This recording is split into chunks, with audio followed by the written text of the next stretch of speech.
My, lots of folks. First of all, thank you for the invitation. In talking about the Catholic worker, it's sort of like struggling for a bar of soap. They are communities of faith and resistance.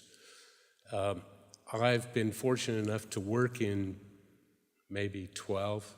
I lived in the Des Moines Catholic Worker for 5 years. I've visited another 20 across the country. They're all centers of faith, each with a different mission. You can find just about any kind of Catholic worker if you tour the U.S. I came out of the war in Vietnam wounded. I was actually in a wheelchair for 4 months, learning how to walk again. And I was particularly bitter about what my country had asked me to do, not in the name of democracy, but in the name of dollars. When I came back, I thought that there might be an intellectual solution to my dilemma. So I went to college, and that proved as futile as the Army.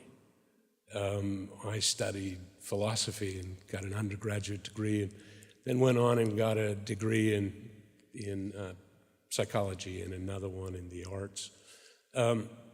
All the while pursuing the roots of violence and what makes people violent, only to discover that I was really searching for what made me violent. Along the way, I was attracted to theology, but not very attracted to churches. I found lots of problems with Rome and the Catholic Church, and problems with the bishops, and lots of problems with evangelicals who were real rich.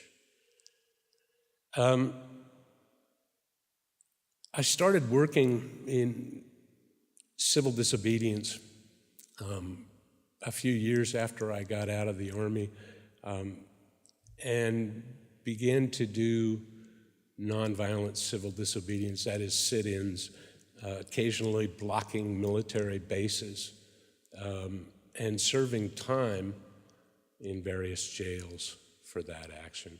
Most of the time, it felt like I was doing something, not something for the country, but something for myself, for my own soul. This passage of Matthew 25 has always appealed to me. That is, in the way you treat your brothers and sisters, that's the way you will be treated. The Catholic worker movement arose in my life because I was in jail with a number of priests and nuns. The Berrigan brothers, a man named Frank Cordero, Father Lorenzo Rosbaugh, who was just killed this last year, serving witness in Guatemala with refugees that he had protected during the years.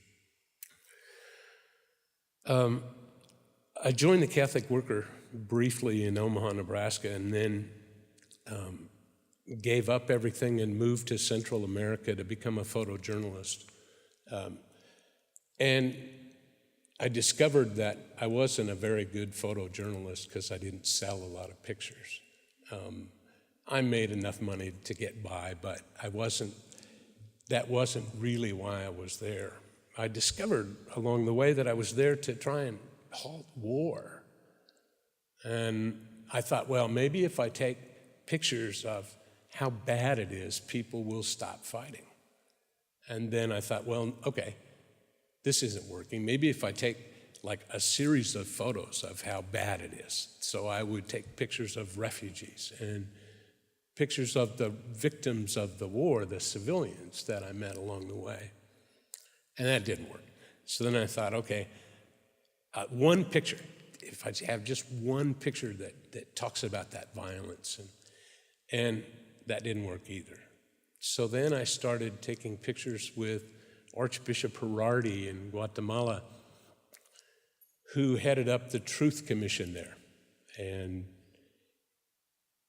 we uncovered mass graves and tried to determine who was responsible for those massacres. And then we finished two, one at a place called Rio Negro, where 750 women and children were killed, most of them beaten to death because the soldiers didn't want to waste ammunition. Along the way, I had a great opportunity to meet many of the people who were bishops and priests and catechists, and I looked around deciding that it was time I joined a church, and the Protestants weren't doing anything but talking, and it was the Catholics who were out there working with the poor, the deacons and the priests that I know, and there were many who didn't, but there were many who also did. Over 12 priests that I know were killed during that civil conflict. The Bishop Gerardi was assassinated after the report came out. He was stoned to death by people trained at the School of Assassins in Fort Benning, Georgia. With your tax dollars, they were trained. I returned because I had been expelled from Guatemala after the death of Archbishop Gerardi. The entire team, forensic team, was expelled. I moved to a Catholic worker in Des Moines, and from there, I started to recover a sense of hope and faith. I moved from there, started going to Mexico, to Chiapas in particular, in part because Chiapas was a lot like Guatemala. There are 14 languages spoken there. Almost half of the people are indigenous people. And one of the things I had discovered in that 16 years in Central America was that you people up here are rich in goods and things and really poor in spirit. And those people that I worked with in Latin America are just the reverse. They're so rich in spirit and in hope and faith and faithfulness, and so poor in goods.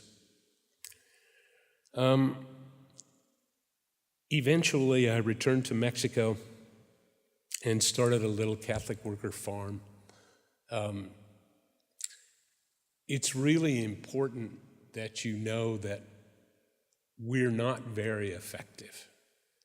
Dorothy Day, one of the founders of the Catholic worker movement, said, God doesn't ask us to be effective, just faithful. So we're trying to be faithful. I ended up marrying an indigenous woman who's originally from Oaxaca. She speaks no English, and her Spanish isn't that great either. She has 6 indigenous languages from that area. We started this little Catholic worker farm, and I built first a workshop, and we began to teach woodworking to the kids and actually the women in that area. We now house refugees, people fleeing from Guatemala, El Salvador. There are big problems along that southern border with gangs, and it's estimated that 75% of the women who pass through there are raped. In our circumstances, we take in mostly young girls 14 to 17 who've been raped and beaten, and hold them and help them heal. And then eventually we take them over to Oaxaca, where my wife is from, to this small village that's all Indians. And the indigenous culture, there are no orphans. And so we take these girls back over there where they can start a new life. My wife has 7 aunts who are all in their 50s and 60s, so they adopt most of these girls. One of them actually said to me just before coming up here, she said, "Oh, Richard, it's so nice. You have instant grandchildren, and you don't have to put up with all the teenage years." We also work with the local community around us. We make concrete block and from a machine, and we can pay some of the migrants as they pass through. We can pay them a little bit of money to help them on their way. We have rabbits, and work for meat. And we're working now on a project to try and feed the kids in the school in front of us, where half of the 100 children are malnourished. There's a small valley behind us where we've set up a medical clinic that now has a nurse that comes 3 days a week. In that clinic, before we got there, the infant mortality rate was 45%. Half of the children died before age 1. That's now down to 18%. This is the life I've chosen, largely by accident. Part of the reason that I'm here is to try and recruit others who want to come, not to our Catholic work necessarily, but to other Catholic workers. It's really important that you understand I am not anybody special. I'm just a normal working class guy who decided at some point that I couldn't trust my government, that I couldn't trust my elders, that I had to learn to work from the heart, to learn to work from my faith. And thankfully, I learned. I will be available after the service for anybody who has any questions. And thanks so much for listening to me.